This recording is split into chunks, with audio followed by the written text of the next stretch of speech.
Hello friends, नमस्कार। यामिनी ज्योतिष में आपका स्वागत है। मेरा नाम राजेश बब्बर है दोस्तों। तो मांगलिक की मेरी सीरीज़ जो चल रही है, थोड़ा सा उसमें एक नया कॉन्सेप्ट मैंने आज बताया था आपको, लास्ट वीडियो में बताया था। तो आज मैं आपको दो कुंडलियाँ दिखाऊंगा, कैसे कुंडलियों में मांगलिक दोष था और दूसरी जो कुंडली थी, उनकी वाइफ की जो कुंडली थी, उनसे कैसे कुंडली मिलान नहीं किया गया। यानी कि जो दोष होता है, जो परसेंटेज ऑफ दोष था दूसरी कुंडली में, उसको पूरा नहीं किया गया। एज अ रिज़ल्ट क्या होता है, विवाह तो हो जाता है, लेकिन विवाह के बाद उन दोनों हाउसेस से लेकर सदैव आपको प्रॉब्लम रहती है। तो अभी उनकी एज अराउंड 60 के आसपास है, 61 ईयर्स के आसपास है। लेकिन जब से उनका विवाह हुआ है तब से लेकर अब तक फाइनेंशियली प्लस घर में सुख शांति नहीं है दोस्तों। तो उसके क्या रीज़न्स होते हैं, ये कुंडली के माध्यम से हल्का सा जानने की कोशिश करेंगे। तो वीडियो आरंभ करने से पहले बहुत बहुत धन्यवाद जो लोग मेरा चैनल सब्सक्राइब कर रहे हैं, और मैं उन सब का भी धन्यवाद करना चाहता हूं जिन्होंने मेरा नया चैनल सिया एस्ट्रोलॉजी सब्सक्राइब किया है। उस पर भी अभी इस वीकेंड में और वीडियोस अपलोड हो जाएंगी। सेकंड वीडियो जो उसमें अपलोड होगी वो जगन्नाथ होरा, एक सॉफ्टवेयर जिसके बारे में मैंने हिंदी में भी वीडियो है मेरी, उसी की ट्रांसलेशन इंग्लिश में रहेगी। तो जो लोग उसको जानना चाहते हैं वो वीडियो आप देख सकते हैं। तो आइए मांगलिक दोष को आगे कंटिन्यू करते हैं। चौथे भाव तक मैंने आपको बता दिया था। आज मैं आपको एक और पॉइंट बताने जा रहा हूं दोस्तों। ये प्रैक्टिकल जब आप कुंडलियां देखेंगे तब उसमें आप ये अपने एक्सपीरियंस और अपने अनुभव से इसको जो है देख सकते हैं। शनिदेव छठे घर में, बहुत सी YouTube वीडियोस आप देखेंगे या बहुत सी बुक्स भी आप पढ़ेंगे, उसमें मेंशन किया रहता है कि छठे घर में मेलेफिक प्लैनेट्स बहुत ज़्यादा बली होते हैं। तो ये बिल्कुल ठीक बात है, बहुत ज़्यादा बली होते हैं, आपके शत्रुओं का नाश होता है। लेकिन जब आप कुंडलियाँ देखते हैं तो रिज़ल्ट कुछ उल्टे देखने को मिलते हैं। छठे भाव में शनिदेव अगर किसी की भी कुंडली में है और ख़ास कर वो स्कॉर्पियो यानी वृश्चिक राशि में हो, तो ये मैरिज के लिए बहुत ही एक खतरनाक योग है दोस्तों।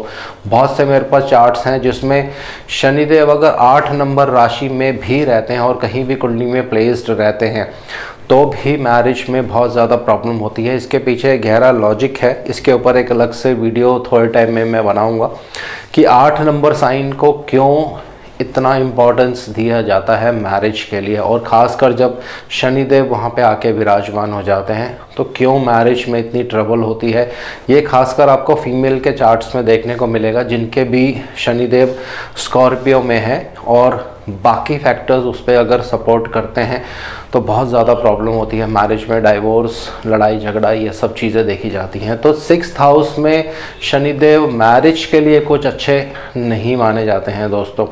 ये जब आप प्रैक्टिकल चार्ट्स देखेंगे तो आप और उसमें एनालाइज कर सकते हैं। अब अगर 7वें भाव में आपके मंगल देव हैं तो यहाँ आप 100% मंगलिक हैं दोस्तों।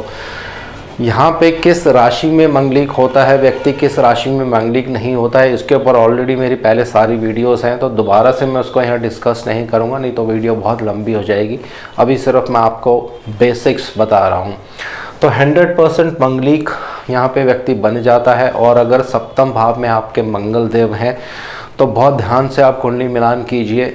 सामने वाले की कुंडली, जो भी आपके पत्नी होंगी या जो भी आपके पति होंगे, उनकी कुंडली में आपको ये दोष जो है, जो 100% यहाँ पे दोष बन रहा है, उसको बैलेंस करना पड़ेगा। अगर आपने उस कुंडली में 7वें भाव को बैलेंस नहीं किया तो फिर आने वाले समय में मैरिड लाइफ में प्रॉब्लम 100% रहेगी, क्योंकि 7वां घर जो होता है, 7वें भाव जिसको कहते हैं, ये विवाह का मुख्य भाव है दोस्तों। अगर यही खराब हो जाएगा तो फिर वैवाहिक जीवन जो है अस्त व्यस्त हो जाता है। बहुत से केसेस में ऐसा देखा जाता है, मंगल देव अगर 7वें भाव में है और उनको सपोर्ट मिल जाती है राहु देव से, तो लड़ाई झगड़े होते हैं, मारपीट भी होती है वैवाहिक जीवन में आपस में, हस्बैंड वाइफ में। और बहुत केसेस में ऐसे देखा जाता है कि लड़कियों के साथ बहुत ही जिसको कहते हैं हॉस्टाइल तरह से व्यवहार किया जाता है, एक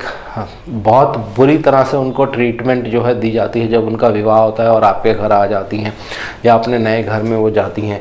तो सप्तम भाव में मंगल अगर मेल चार्ट में है, साथ में राहु देव भी आ जाते हैं, तो ये मैरिज के लिए थोड़ा सा एक डेंजरस योग है, इसको ध्यान से आपको बैलेंस करना है।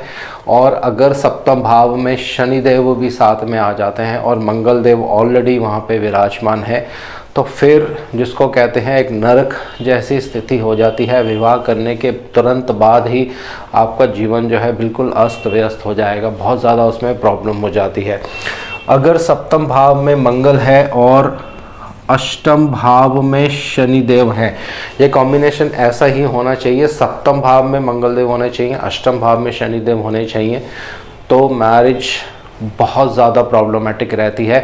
इस केस में आपको 100% दूसरी कुंडली से जो दोष है इसको बैलेंस करना ही पड़ेगा दोस्तों। अगर आप इसको बैलेंस नहीं करेंगे और विवाह कर देंगे तो फिर 100% वो जो लड़की होगी वो वापस घर आ जाएगी, या स्पाउस को कुछ ना कुछ, या उनके हस्बैंड जो होंगे उनको कुछ ना कुछ प्रॉब्लम हो जाएगी।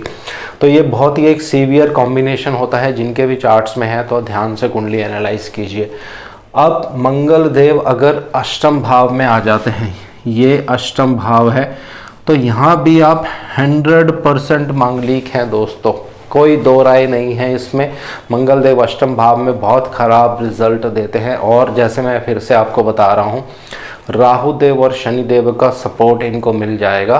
अष्टम भाव में अगर मंगल देव हैं तो फिर ये बहुत ही उग्र रूप जो है वो धारण कर लेते हैं और मैरिज को बिल्कुल पूर्ण रूप से डिस्ट्रॉय कर देते हैं। कोई भी एक अकेला प्लैनेट कभी रिजल्ट नहीं देता है, ये ज्योतिष का नियम है दोस्तों।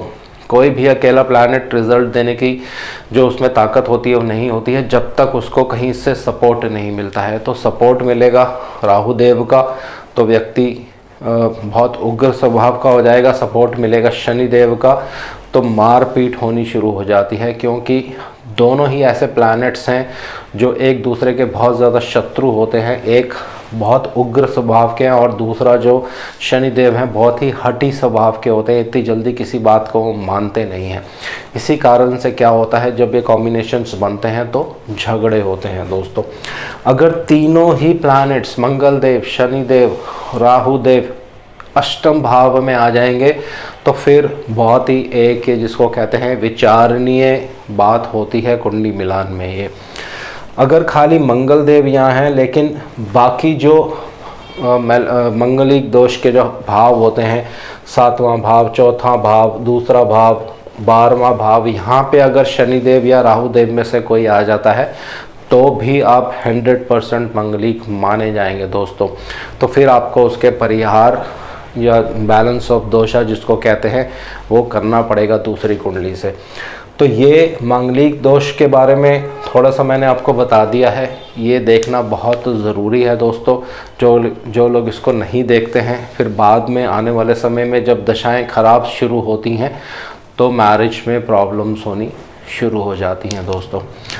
अब दूसरा क्वेश्चन हमारे पास एक ये आता है कि किस किस केसेस में मैरिज नहीं करनी चाहिए, कौन से ऐसे ट्रांजिट होते हैं, कौन सा ऐसा गोचर होता है उस गोचर में हमें विवाह नहीं करना चाहिए। अगर उस पीरियड में आप विवाह कर रहे हैं या प्लान कर रहे हैं तो आपको थोड़ा सा रुकना चाहिए, उस पीरियड को वो पीरियड जब निकल जाए उसके बाद आप विवाह अवश्य कर सकते हैं। तो पहला जो रूल है वो है शनिदेव से। मान लीजिए मैं यहाँ लिखता हूँ किसी की भी कुंडली, यहाँ पे कोई भी लगन हो सकता है, कोई भी नंबर हो सकता है। आपको पहले अपनी चंद्र कुंडली बना लेनी है। चंद्र कुंडली से आपको देखना है कि शनिदेव कहाँ गोचर कर रहे हैं। तो जो मांगलिक भाव के हाउस होते हैं जहाँ मैंने ये टिक किया है, ये दूसरा भाव, चौथा, ये सातवां, ये आठवां और ये 12वां, ये मांगलिक जहाँ से आप देखते हैं वो भाव हैं।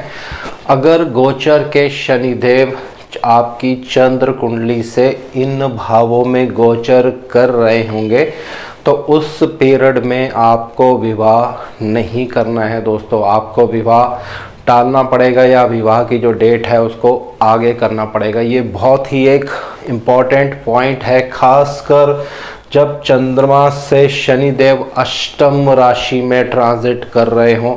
ऐसे केसेस में बिल्कुल विवाह नहीं करना चाहिए।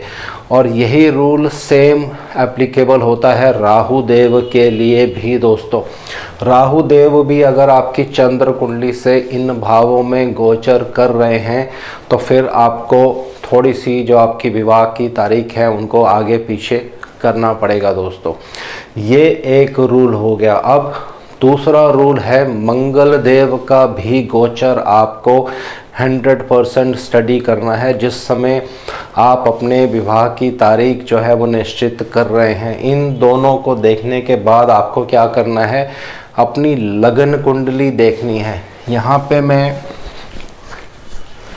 चंद्रमा को मिटा देता हूँ, चंद्रदेव को मैं रब कर रहा हूँ। आपको अपनी लगन कुंडली देखनी है। लगन कुंडली से अगर गोचर के मंगल देव इन भावों में ट्रांजिट कर रहे होंगे तो आप थोड़ा सा रुक सकते हैं।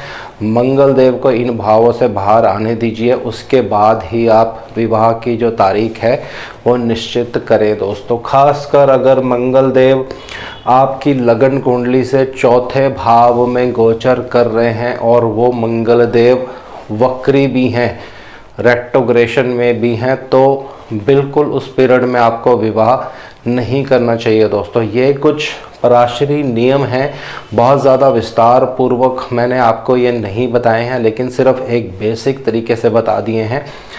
इन सिचुएशंस में विवाह करना बिल्कुल वर्जित होता है।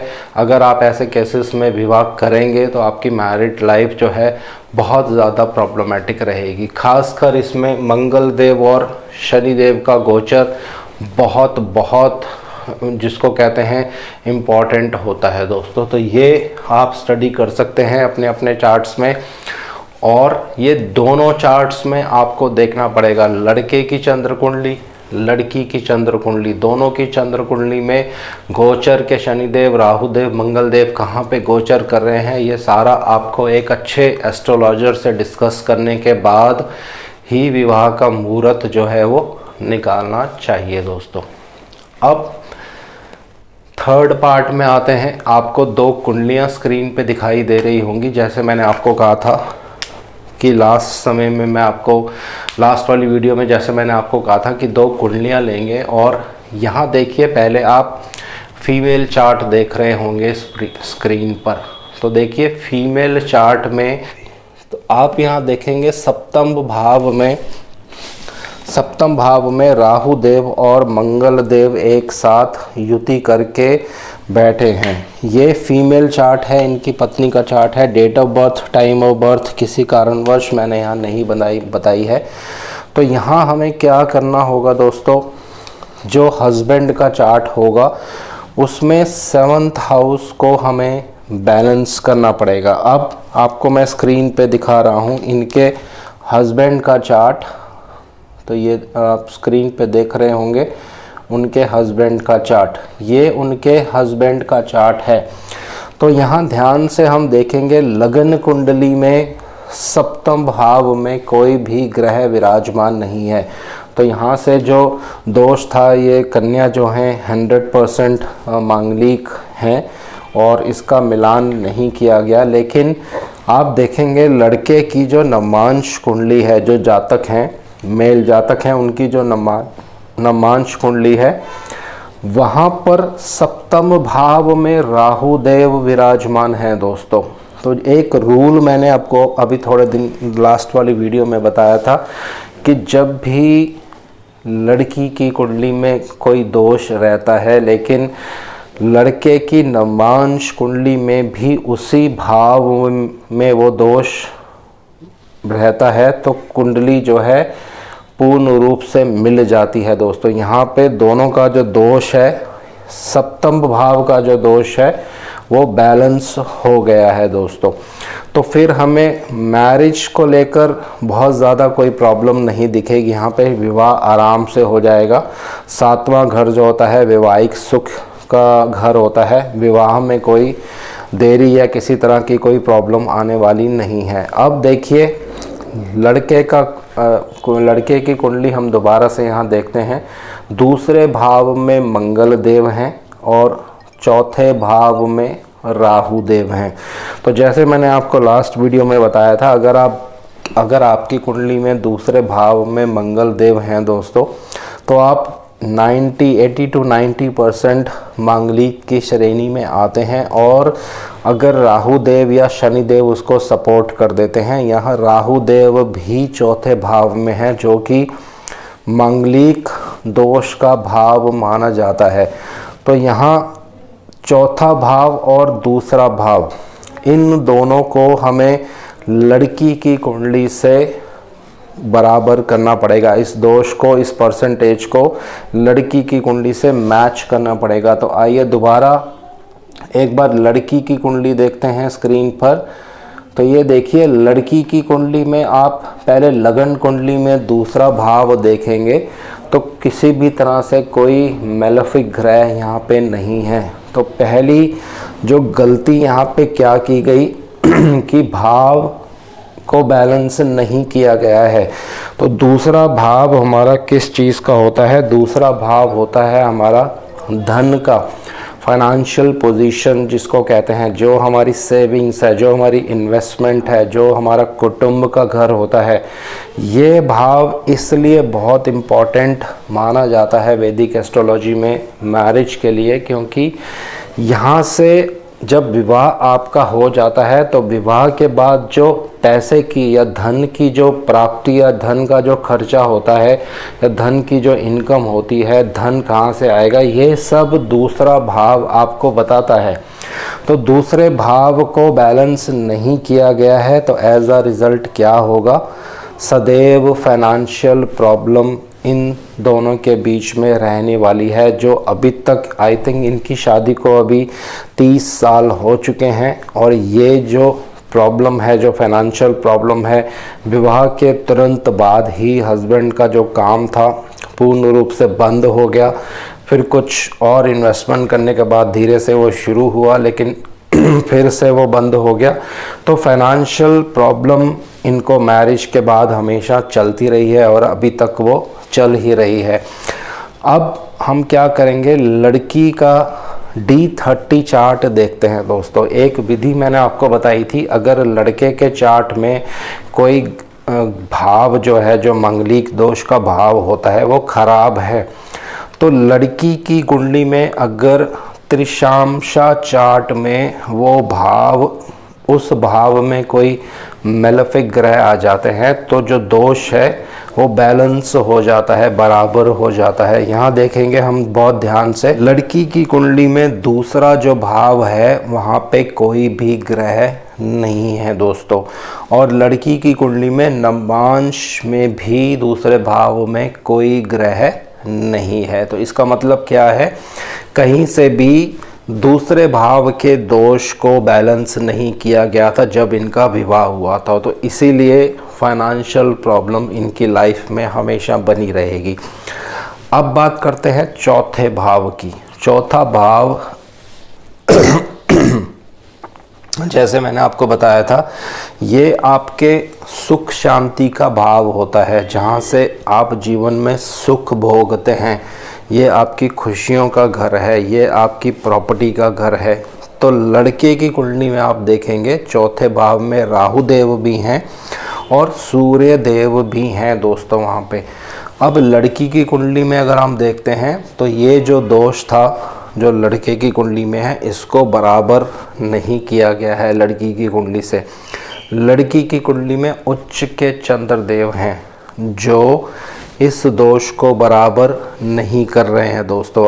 तो इस तरह से आप कुंडली की जो मैचिंग है आपको करनी रहती है। जैसे यहाँ चौथा भाव, लड़की का चौथा जो भाव है, यहाँ पे चंद्रमा उच्च के हैं और लड़के के चौथे भाव में राहु देव हैं। और लड़की के D30 चार्ट में आप देखेंगे चौथा भाव बिल्कुल क्लियर है, वहाँ पे कोई भी ग्रह नहीं है। तो दोष जो है उसका मिलान नहीं किया गया पूर्ण रूप से, इसीलिए इनके इन दो भावों में विवाह के बाद फाइनेंस और घर की खुशियाँ, इन सब में बहुत ज़्यादा प्रॉब्लम है और वो प्रॉब्लम अभी तक इसको फेस कर रहे हैं दोस्तों। तो इस तरह से जब आपके पास कुंडलियाँ आती हैं, आपको कुंडली मिलान कर लेना है। लड़की की कुंडली अगर आपके पास आती है, वहाँ पे अगर आपको कोई दोष दिख रहा है तो लड़के के नवमांश चार्ट से आप उसको मैच कर सकते हैं। और लड़के की कुंडली में अगर आपका कोई दोष दिख रहा है तो लड़की के D30 चार्ट में अगर वो भाव जो हैं वहाँ पे अगर कोई मैलेफिक ग्रह रहता है उन भावों में, तो फिर जो दोष है वो बराबर हो जाता है, कैंसिल हो जाता है। तो ये बहुत इम्पॉर्टेंट विधि है दोस्तों। बहुत से लोग इसको नहीं अप्लाई करते हैं, सिर्फ गुण देखते हैं, नक्षत्रों का मिलान कर लेते हैं और कि 24 गुण मिल गए, 25 गुण मिल गए। लेकिन ये जो चीज़ें होती हैं ये बहुत ज़रूरी होती हैं, जिसमें भाव टू भाव मिलान, जैसे मैंने अपनी लास्ट वीडियोस में बताया था आपको कि हर कुंडली का भाव टू भाव मिलान करना भी बहुत ज़रूरी होता है। चंद्रमा का मिलान करना बहुत ज़रूरी होता है। दशा संधि आपको देखनी पड़ती है। तो बहुत ही विस्तार का ये विषय है, लेकिन मैंने इन शॉर्ट करके आपको बेसिक बता दिया है। बाकी जब आप प्रैक्टिकल खुद करेंगे, कुंडलियाँ देखेंगे, उनका मिलान करेंगे, कोई ऐसी कुंडली जो आपके पास आती हैं जिनके बारे में आपको सब कुछ पता रहता है, तो उनके बारे में आप रिसर्च करिए। कुंडली मिलान में क्या मिस्टेक की गई थी, क्यों अभी उनको इतनी प्रॉब्लम हो रही है, तो इसी से आपका धीरे धीरे जो अनुभव है वो बढ़ जाएगा दोस्तों। तो आज के लिए इतना ही, और नेक्स्ट वीडियो में कुछ और नया टॉपिक आपको मैं बताऊंगा। जय शनिदेव।